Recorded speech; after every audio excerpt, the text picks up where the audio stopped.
Eric Holder goes to Ferguson. Can he create some space for peace? It's Wednesday, August 20th, and this is Now. The sheriff has arrived in town.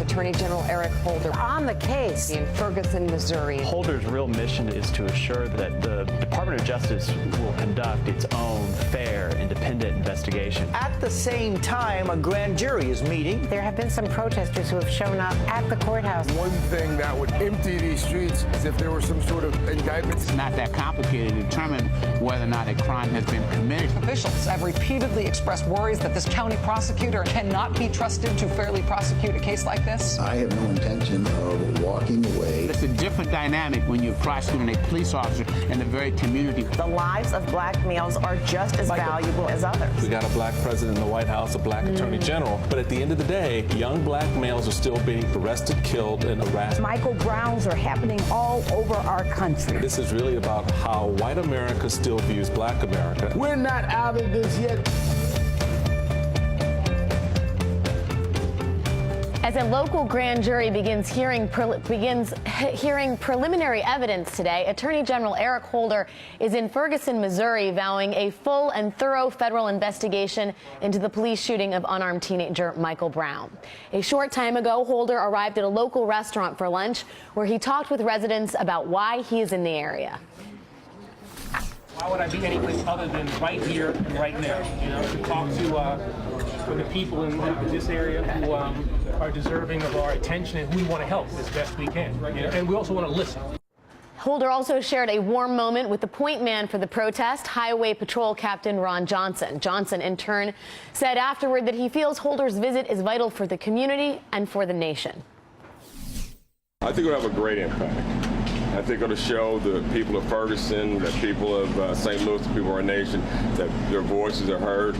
Holder has just arrived at the FBI field office in St. Louis, where he'll meet with a Justice Department contingent on the Ferguson case, which includes that meeting will include about 40 FBI agents, as well as top Civil Rights Division's prosecutors. In a St. Louis Post-Dispatch op-ed, Holder said, quote, "This is my pledge to the people of Ferguson. Our investigation into this matter will be full, and it will be fair, and it will be independent." That Justice Department investigation is running parallel to the local investigation headed by St. Louis County. And while Holder emphasized the importance of trust between law enforcement and the public, the fracturing of that trust was evident in today's meeting of a local grand jury That local grand jury is expected to begin hearing evidence in the case today. A crowd of several dozen protesters gathered outside the county courthouse in Clayton, which is nearby, yelling the now familiar chant of "Hands up, don't shoot." This all comes amid more calls for St. Louis County Prosecutor Bob McCullough to recuse himself from the case. Critics say McCullough's ties to police, numerous family members were served in the police department, that those ties hamper his objectivity. His father, a police officer, was killed in the line of duty by a black suspect. But in a local interview today, McCullough said that the family backgrounds and his father's case only makes him more compassionate towards those who have lost a loved one to violence. I know the pain of that, and the fact that he was a police officer and killed in the line of duty had nothing to do with any of that. And I know the pain that the Brown family is going through right now. In a statement last night, Governor Jay Nixon said he will not ask McCullough to recuse himself from the case. Joining me now is the Director of African American Studies at the University of Connecticut, New Yorker contributor Jelani Cobb. Jelani, let's first talk about Eric Holder's visit to Ferguson and what the expectation is in the community. In many ways, he has become perhaps the last hope for real justice in this case. What are people asking for at this point?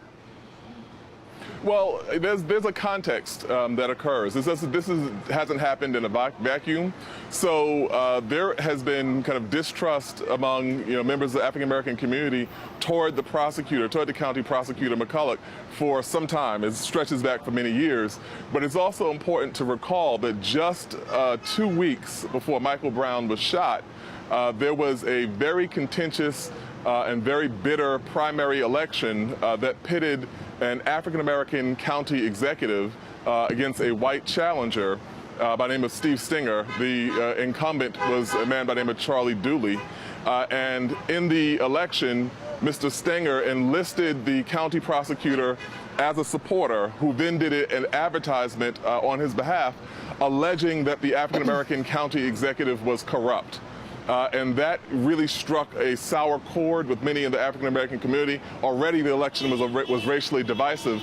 So for this to come immediately on the heels of this, part of the outrage that you're seeing out here is from people who did not trust the prosecutor to do the right thing in their estimation from the get-go. But, Jelani, what would they like to see from the Attorney General? Well, for one, I think people will not be happy if there's not an indictment, and they don't trust that Mr. McCullough will bring charges against the officer. And then additionally, talking to people out in the community today, they really don't believe that there would be a vigorous prosecution even if he were to bring charges. And so just on multiple levels, there's distrust for the county prosecutor's office here. Well, let me ask about Governor Nixon's response. He has sort of dipped in and out of this, if you will. He has not yet visited the site of the protests. There has been a back and forth between him and the county prosecutor, Bob McCullough, regarding the recusal. Does he have the confidence of the community? Do you get a sense of where they are at as far as their thinking on the governor? Not at all. Not very much, I should say. One of the most important things to note is that when the governor came, kind of immersed himself in the scene here and began, saying that they were going to call out the National Guard. Well, initially, before that, when he announced that Captain Johnson would be in charge of security, the interesting thing to note was that in the midst of that press conference, there were people who began peppering him with other questions. They started talking about school closures. They started talking about economic development. So what you got from people there, people in the community here, was that they really felt like the governor they did not have the ear of the governor before this, and that they weren't necessarily a priority even before anything happened with Mr. Brown. And so I think that there are multiple layers in which people just have distrust for the official channels. And I will say one other thing. This happens, you hear people again and again and again, bringing up what happened with Trayvon Martin, that people were actually able to exert enough pressure that there was an arrest and that Mr. Zimmerman was charged with a crime and he was acquitted. And so I think there's really both local, statewide, and even on some level national distrust. New Yorker contributor Jelani Cobb, thank you as always for your time and thoughts. Jelani, take care out there. Joining me now is the host of MSNBC's Politics Nation and president of the National Action Network, the Reverend Al Sharpton. Rev, let's talk a little bit about what Jelani Cobb was just saying regarding comparing this to Trayvon Martin, the fact that there was a trial for George Zimmerman, and that outcome, the fact that Darren Wilson, the police officer that is involved in the shooting that shot Michael Brown and killed him, may not actually even be, that there is a possibility, a distinct possibility, that he will not be charged with anything. And I guess I wonder, do you think Attorney General Holder's involvement in the federal case will be enough for the community? I think that there is involvement if it leads to two things. One that I'm hearing is, of course, they would love and really want prosecution. And there's the possibility that if the evidence leads to that Mr. Holder and the federal government will do what they don't trust the state government will do. Secondly, I think they want to see the federal government investigate the local police and the local district attorney handling of these cases. Let's not forget this story that's out about a 2009 case where a man allegedly was beaten by police and then charged with his blood destroyed the government property, which was the clothes of the cops that beat him. Now, if that's true, and we've not been able to confirm it, but it's certainly believed by a lot of the community, and I've been down there, as you know, with the family several times now. There's reason they don't trust the local prosecutors, and they want to see the federal government investigate. And they can investigate whether or not there's been racial disparities in how policing is, and deal with policing on a civil level and deal with the officer on a criminal level. It's been pointed out, and the LA Times made a note of it, that Eric Holder has come in very swiftly on this case, and in some ways appears to be locked in an odd and unsteady competition, that's their description, with Missouri officials over which, if either, will prosecute Darren Wilson first. This is very unusual for the federal government to be, I mean, the federal autopsy has already been released. Eric Holder is in the region. This seems to be not just about Ferguson, but about civil rights in America and Eric Holder's broader sort of agenda as Attorney General. Well, it should be America's agenda to preserve and protect the civil rights of people. You've got to remember that there's no question Michael Brown had the civil right to not expect to be killed or shot multiple times. There's no dispute about that, by police when he was unarmed and there was no life extenuating circumstance here. I mean, we're debating on whether he moved forward or not with a policeman, and most eyewitnesses say it didn't happen. But are we serious here? He never had a weapon. There was no life extenuating circumstances that anyone can figure out that required 6 bullets. So you at least need to have this brought before a court of law because there's probable cause.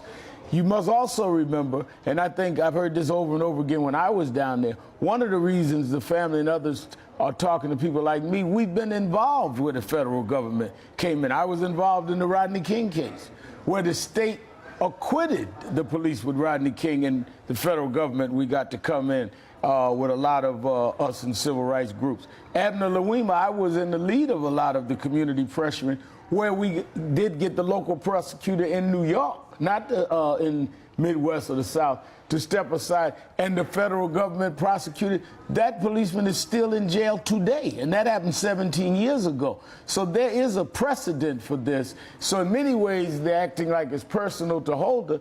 There's a precedent where the federal government has done this. Certainly, and there's a precedent for racial bias and police profiling and police brutality. Let me ask you, you are going to be giving the eulogy at Michael Brown's funeral next week. How have you begun to sort of collect your thoughts for that? And given all these other cases that you have worked on and led the charge on, how is this one different in your experience? This is different because it really is at a time that we have so many cases. Eric Garner in Staten Island, the case in Los Angeles of the woman. America is at a defining moment. So as we are there on Monday to give our condolences and love and support of a family that will have a most difficult day in their life, we also must say to America that as they bury their son, we must bury this whole disparity of justice. There must be a solution where we can question those bad apples if they be proven to be that, and they must be proven, in the police department without looking un-American. We're doing it because we really believe in America more than those that want to protect us from bad apples. If you really believe in America, you believe in America's ability to be fair in how it dispenses justice. Reverend Al Sharpton, thank you as always for your time and your thoughts on this. And do not forget to catch Rev tonight and, of course, every weekday night on Politics Nation, 6 p.m. Eastern, right here on MSNBC. Thank you. Thank you. After the break this afternoon, President Obama delivered a forceful statement about the slaughter of an American photojournalist. Counterterrorism analyst J.M. Berger and Brian Katulis from the Center for American Progress discuss the reign of terror in Iraq and in Syria. Next on Now.